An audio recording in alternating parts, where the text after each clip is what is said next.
Hello, welcome and अस्सलाम वालेकुम। उम्मीद है कि आप सब खैरियत से होंगे। Welcome back to my channel and we are here with another video.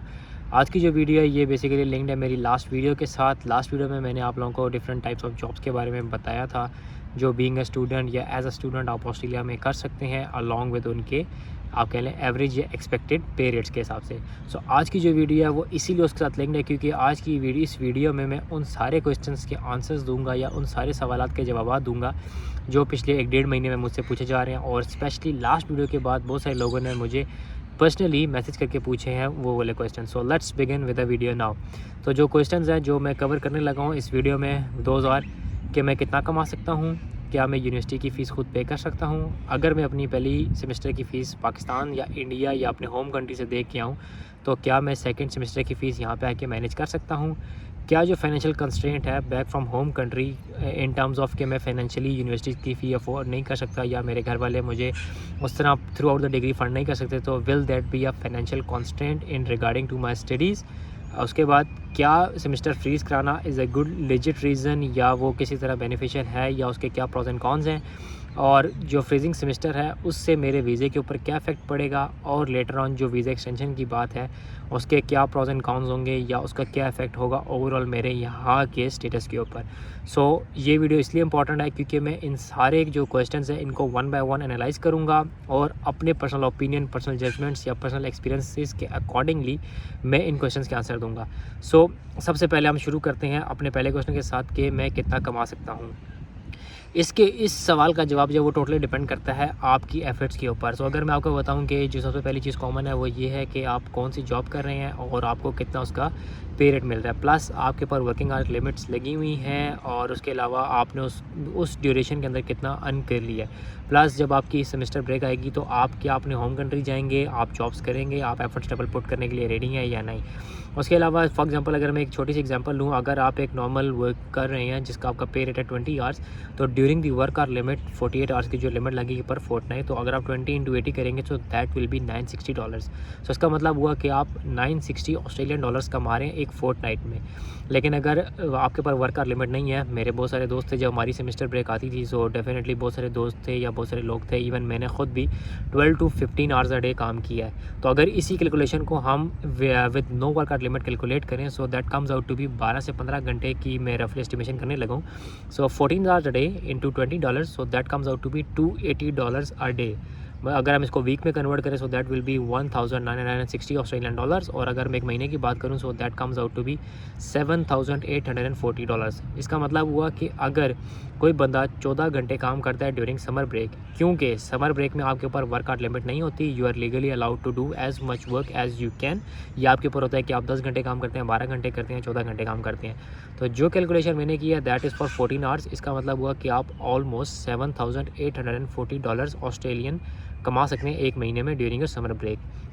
लेकिन यहाँ पे जो एक चीज़ मैं आपके मेंशन करना चाहता हूँ या मैं अपने व्यूअर्स को बताना चाहता हूँ वो ये है कि सिर्फ काम और काम नहीं करना। मेक श्योर करें कि आप अपना जो वर्क लाइफ बैलेंस है उसको मेंटेन कर रहे हैं, काम भी करें, ज़िंदगी अपनी यहाँ पे आके गुजारें, इसको एंजॉय भी करें, क्योंकि डेफिनेटली आप आते हैं यहाँ पे बहुत सारे लोग आएंगे उनके ऊपर फाइनेंशियल कंस्ट्रेंट होते हैं, घर से प्रेशर होता है, वो जो है बेचारे थ्रू आउट स्ट्रगल में लग जाते हैं। लेकिन ये उसका रिजल्ट ये निकलता है कि एट द एंड ऑफ आप कह लें कि 2-4-6 महीने बाद वो जो एग्जॉस्ट हो चुके होते हैं और फिर उनको किसी न किसी किस्म की ब्रेक चाहिए होती है। सो अगला सवाल आता है क्या मैं यूनिवर्सिटी की फ़ीस निकाल सकता हूँ। इसका मैं अगर आपको जेनेरिक आंसर दूँ तो that is yes, but in the broader term इसका वही है कि आप कितनी एफर्ट पुट इन कर रहे हैं। इसका फार्मूला जो मैंने आपको ऊपर बताया है कि आप कितना काम कर सकते हैं और किस तरह अर्न कर सकते हैं, सेम वही फार्मूला यूज़ होगा। लेकिन इसमें यही जो फ़ीस निकालने का अगर आप मेरे से कोई पूछता है कि अगर आप मशवरा दें या अगर आप रिकमेंडेशन दें तो आप क्या देंगे, मेरा ये होता है कि for example if you are coming in February intake तो आप एक डेढ़ दो हफ्ते पहले आ जाएं, जो मैंने दूसरी वीडियोस में भी बताया है। आप 1-1.5 हफ्ते पहले आए, आप सेटल इन कर दें, अकोमोडेशन ढूंढ लें, जॉब्स ढूंढ लें और जितनी आपको legally work hour limit allow है उसमें करें। लेकिन जब आपकी समर ब्रेक आएगी ना, फॉर एग्जांपल आपका सेमेस्टर क्लोज हो जाता है जून जुलाई में, ठीक हो गया, and then next semester start होता है अगस्त सितंबर में। So you have time till August September July August, 2 महीने आपके पास होते हैं, आपको फुल वर्किंग राइट्स होंगे। तो अगर आप उसमें 6,000 के एवरेज से भी लगाएं so you are going to earn around $12,000। तो अगर आपकी जो फ़ीस है आफ्टर स्कॉलरशिप वो इतनी बनती है 10 से 12 या 14,000 डॉलर बनती है, ठीक हो गया। लेकिन जब यही ब्रेक आती है ड्यूरिंग दी यहाँ के समर्स के अकॉर्डिंगली, सो आपका सेमेस्टर क्लोज हो जाता है अक्टूबर के मिड में या अर्ली नवंबर में। So you have November, December and January along with February. So आपके पास 4 महीने होते हैं। तो अगर आप 4 महीने में 6,000 कैसे से कमाएंगे, so you are going to earn around 24,000 dollars. तो इसका मतलब हुआ कि आप अपनी फ़ीस आराम से निकाल सकते हैं। तो ये वो फार्मूला था जो मैंने कहा मैं आपको बता दूँ। तो जो समर ब्रेक है फ्रॉम नवंबर टिल मार्च, उसको अगर आप अच्छी तरीके से अवेल कर जाएंगे, so you are going to definitely make your fees. उसके आगे ये वही कैलकुलेशंस है जो मैंने लास्ट टाइम की थी, मेरे पास वही कैलकुलेशन मेंशन है।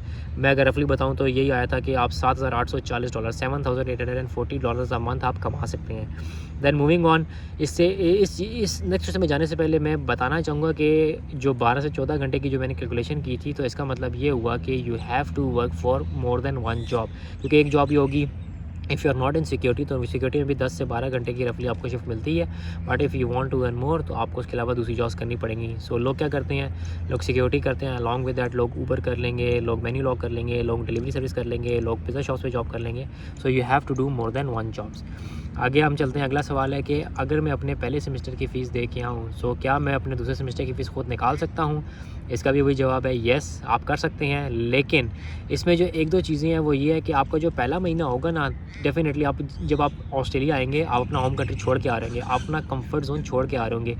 ये मुल्क ऐसा है कि यहाँ पे आके आपको खुद ही सब कुछ करना होता है। इवन आप अगर अपने घर में हैं तो आपको खाना, आपको सफाई, आपको हर चीज़ बैठे बैठे मिल रही होती है। लेकिन जब यहाँ पे आते हैं तो आपको from cooking, from earning, from expenses, from bills, from grocery, हर चीज़ आपको खुद ही करनी होती है।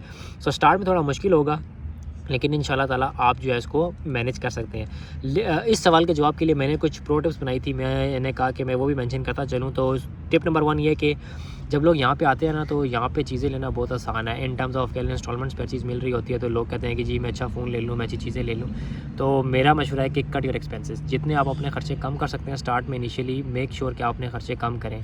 टिप नंबर 2, जो अननेसेसरी चीज़ें हैं मत बाय करें। लोग आते हैं, लोग कहते हैं कि एक लैपटॉप ऑलरेडी लेके आए हुए थे, यहाँ पे मुझे इंस्टॉलमेंट पे लैपटॉप मिल रहा था, सो मैं एक और लैपटॉप ले लूँगा। तो ये वाला काम मत करें।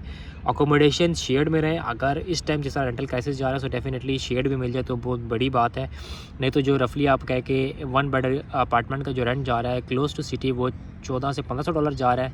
It can vary up to $1800। लेकिन अगर आप थोड़ा सा दूर जाते हैं, सो डेफिनेटली आपको $1400 से $1500 तक ही घर मिलेगा। सो रफली आप $1400 से $1800 पर मंथ अकोमोडेशन में स्पेंड कर रहे होंगे। इससे बेहतर है कि आप 3 बेड 4 बेड में, जहाँ पे आपके दोस्त यार या कोई लोग शेयर में रह रहे हैं, आप उनसे शेयर आउट कर लें। सो यही एक्सपेंस आपका फ्रॉम $1500 से रिड्यूस होकर अराउंड $300 से $400 आ जाएगा। So you will and up saving another $1000। इसके अलावा इस तरह जब आप शेयर अकोमोडेशन में रह रहे होंगे, तो आप ग्रॉसरीज भी शेयर आउट करेंगे।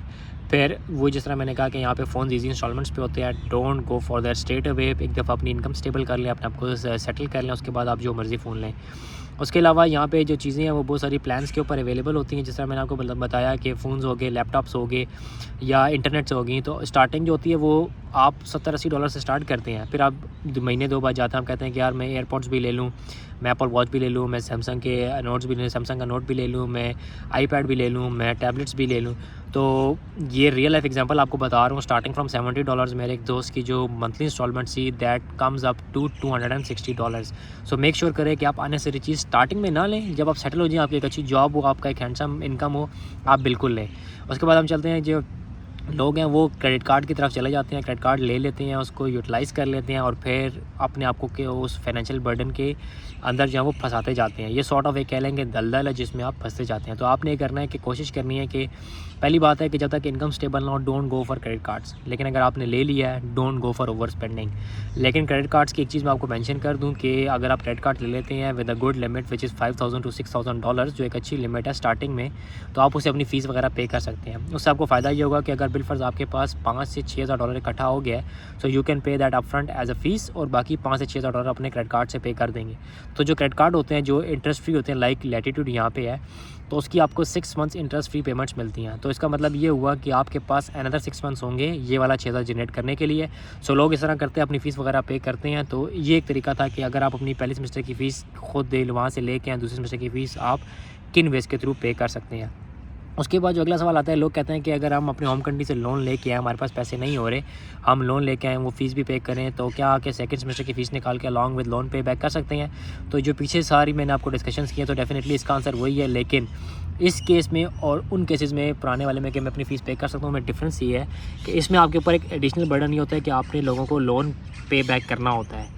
तो जब आपने किसी की कोई चीज़ पे बैक करनी है या किसी के पैसे पे बैक करने, तो डेफिनेटली आपके ऊपर एक एडिशनल प्रेशर होता है। तो मैं इसमें यही आपको कहूँगा कि आपको जिस तरह एक्स्ट्रा एफर्ट्स पुट करनी है, सो गो फॉर दैट, लेकिन मेक श्योर करें कि आप वर्क लाइफ बैलेंस को मेंटेन करें। तो जिस भी कंट्री में आप रह रहे हैं, क्योंकि बहुत सारे लोग जब इस तरह की कंडीशन या सिचुएशन आती है, तो उसमें लोग ये करते हैं कि वो ओवर टाइम चले जाते हैं, कैश इन हैंड्स पे चले जाते हैं, एक्स्ट्रा एफर्ट्स पुट कर रहे होते हैं। जिस तरह मैं अपनी दूसरी वीडियोस में भी मेंशन कर चुका हूँ कि इनको सब कुछ पता होता है। ये अगर आपको छोड़ रहे होते हैं, तो उसका रीज़न ये होता है कि they are giving you warning कि please abide by the law. So rule number 1 यहाँ पे आके यही होना चाहिए आपका कि be sincere with the country, be sincere with your education and be sincere with all the laws जो इस कंट्री में चल रहे हैं। अगर आप हर चीज़ को अबाइड बाय करेंगे और हर चीज़ को फॉलो करेंगे, सो डेफिनेटली लेटर ऑन आपको इसका फ़ायदा होगा। सेम जिस तरह मैंने एक दूसरी वीडियो में मेंशन किया था, मेरा एक दोस्त था, वो इसी तरह लोन लेके आया था और उसने पहली सेमेस्टर की फ़ीस पाकिस्तान से अरेंज की हुई थी। लेकिन जब वो यहाँ पे आया, तो उसने एफ़र्ट्स पुट किए, उसने एक्स्ट्रा एफ़र्ट्स पुट किए। उस टाइम ये था कि जॉब्स बहुत ज़्यादा थी, उसने वो लोन भी पे बैक किया, उसने अपनी सेकंड सेमेस्टर की फ़ीस भी की, और अभी वो जो है वो पीआर के ऊपर है, उसने अपनी सारी यूनिवर्सिटी की फ़ीस भी खुद पे की है और लोन भी पे बैक कर दिया। तो मे बी ये स्टोरी किसी आप में से किसी के लिए हेल्पफुल हो सकती है। एंड देन मूविंग ऑन, बहुत सारे लोग कहते हैं कि जो फाइनेंशियल लिमिटेशंस है मेरी होम कंट्री की या फैमिली की तरफ से, so will that affect my studies. पिछले सवाल में फ़र्क है कि पिछला सवाल आपको इन टर्म्स ऑफ फाइनेंसिस डिस्टर्ब कर रहा था। इस वाले सवाल में जो आता है वो आता है कि क्या ये मेरी स्टडीज़ के ऊपर इफेक्ट करेगा या नहीं करेगा। तो मैं इसका जवाब दूंगा कि yes, it will have an impact on your studies. जब आपके ऊपर एक एडिशनल प्रेशर होगा अपने घर वालों को सपोर्ट करने का, अपनी फ़ीस अरेंज करने का, सो डेफिनेटली आप मेंटली उस पीस में नहीं होंगे। आपको पैसे कमाने होंगे, अपनी यहाँ पे लिविंग अरेंज करनी होगी, अपनी फ़ीस अरेंज करनी होगी, एंड देन उसके साथ साथ आपको बैक होम अपने कंट्रीज़ में पैसे भेजने पड़ेंगे। सो इसका रिज़ल्ट क्या निकलेगा? आप जो है बहुत जल्दी एग्जॉस्ट हो जाएंगे, थक जाएंगे, and you need some sort of break. तो मेरा मशवरा वही है कि maintain a work life balance. And then जो एक और चीज़ नोटिसेबल है, एक चीज़ आपने हमेशा यहाँ पे आके याद रखनी है कि ओवरनाइट कभी भी कोई जो है ना अमीर नहीं हुआ। हमेशा जो अच्छी चीज़ें हैं या जो आप कह लें सक्सेस है, that comes with hard work और इट विल टेक टाइम। अगर तो शॉर्टकट में अगर आपको कोई कामयाबी मिली है, सो बिलीव मी वो ज़्यादा देर सस्टेन नहीं कर पाएंगे आप, क्योंकि जो चीज़ आप मेहनत के थ्रू हासिल करते हैं उसकी इंसान को वैल्यू होती है और इंसान उसकी कदर भी करता है। सो इसीलिए जो एक चीज़ यहाँ पे लोग यहाँ पे एक चीज़ मेंशन करना बहुत ज़रूरी है, वो ये है कि जब लोग यहाँ पे आते हैं, अपना फ़ीस स्ट्रक्चर देखते हैं, यूनिवर्सिटी का माहौल देखते हैं, वो कहते हैं कि फ़ीस ज़्यादा है, सो वो change of courses, change of university की तरफ जाते हैं और वो स्विच कर जाते हैं टुवर्ड्स कॉलेजेस। मैं आपको मशवरा नहीं दूंगा, मेरी रिकमेंडेशन नहीं है। मैं भी जब आया था तो मुझे बहुत से लोगों ने कहा था कि change the college, change the university, लेकिन मैंने नहीं किया। I stick to my plan जिसके लिए मैं आया था, क्योंकि आप यहाँ पे अगर पढ़ने आ रहे हैं तो remain focus towards your studies. मैंने जो चीज़ ज़िंदगी में आजमाई है, देखी है या प्रैक्टिकली इसको एक्सपीरियंस किया है, वो ये है कि पढ़ाई आपको कहीं ना कहीं रिवॉर्ड कर जाती है। सो बिलीव मी, जिस काम के लिए आप आए हैं उस पर फोकस रहें और ये आपको एट द एंड रिवॉर्डिंग ज़रूर मिलेगा और ज़रूर आपके हक़ में बेहतर होगा। उसके बाद सेमेस्टर फ्रीज़ करवा लूँ, इसका क्या इम्पैक्ट होगा और वीज़ा एक्सटेंशन के लिए क्या मेरे हर्डल्स बनेंगे या नहीं बनेंगे। इन क्वेश्चंस के आंसर ये हैं कि लोग ये सारे काम इसलिए करते हैं कि उनको बेसिकली टाइम मिल जाए। वो आते हैं, वो पढ़ाई स्टार्ट करते हैं, उनको यहाँ की पढ़ाई थोड़ी सी मुश्किल लगती है, लेकिन अगर इफ़ यू आर फ्रॉम सब कॉन्टिनेंट इंडिया, पाकिस्तान, तो बिलीव मी वहाँ की जो स्टडीज़ हैं वो यहाँ की निस्बत बहुत टफ है, आपको बहुत ज़्यादा एफर्ट्स करनी पड़ती हैं। ठीक है, यहाँ पे पढ़ाई आसान है।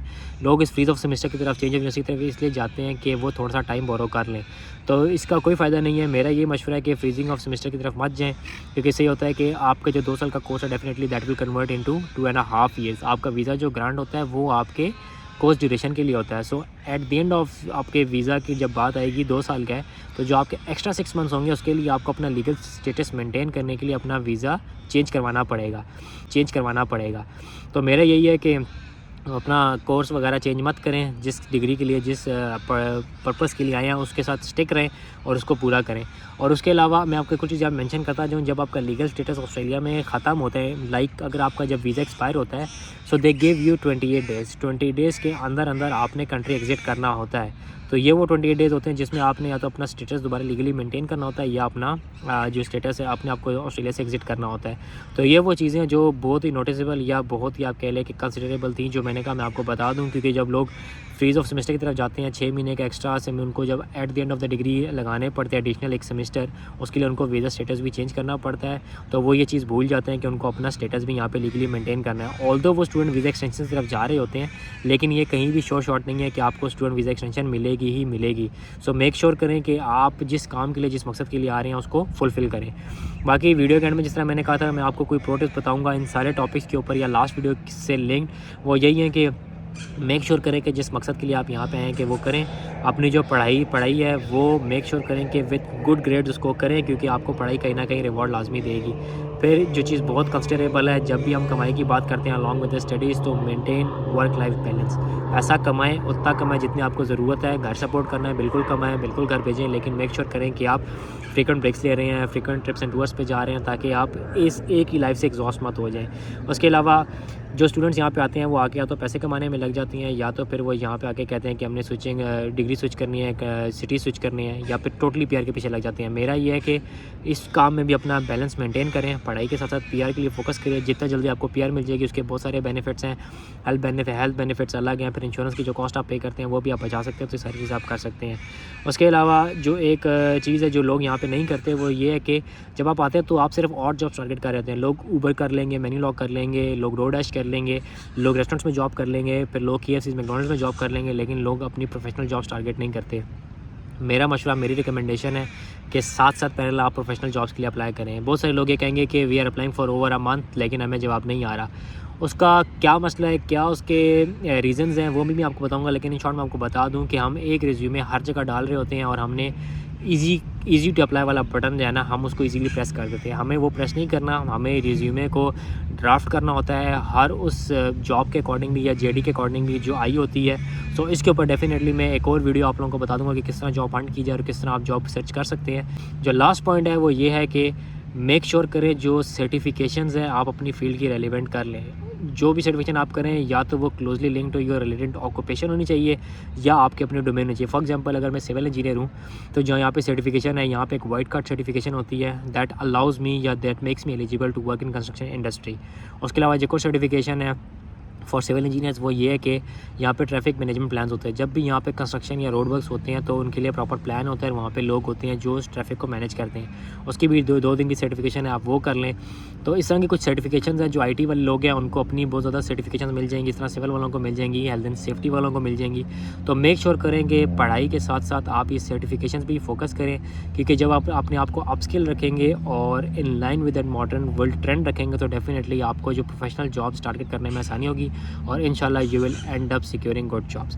ये थी आज की वीडियो। इंशाल्लाह मिलते हैं अगली वीडियो में। टिल देन टेक केयर, अल्लाह हाफिज़।